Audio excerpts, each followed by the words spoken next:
મારું નામ મહેશભાઈ જગજીવનભાઈ જાની, કઈ જગ્યાએ રહો છો? રાજકોટ શ્રમજીવી સોસાયટી શેરી નંબર 9। અમે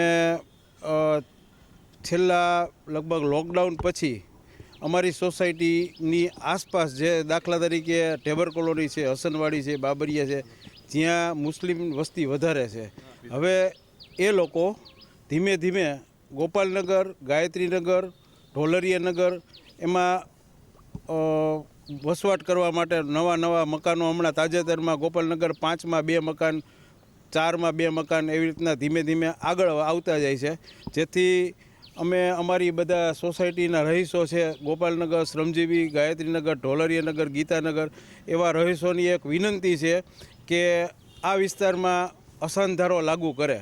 અને આ બાબતે અગાઉ 2022માં પણ અરજી આપેલી છે, જેનો હજી સુધી કોઈ નિર્ણય લેવાયેલ નથી। અને ત્યાર પછી આજે હજી તાજેતરમાં એટલે કે છેલ્લા 2-3 દિવસમાં જ અમને જાણવા મળેલ છે કે 2 મકાન બીજા સોદા થયેલ છે, એટલે અમારી શેરીની હાવ સામેની શેરીમાં જ સુધી પહોંચી ગયું છે। એટલે હવે અમારી માગણી એવી છે કે તાત્કાલિક શ્રમજીવી, ગોપાલનગર, ગાયત્રીનગર, ઢોલરિયાનગર, ગીતાનગર જેવા વિસ્તારોમાં તાત્કાલિક અસરથી અસાનધારો લાગુ થાય। કેટલા રહીશો રહ્યો છો ને કેવી હાલત?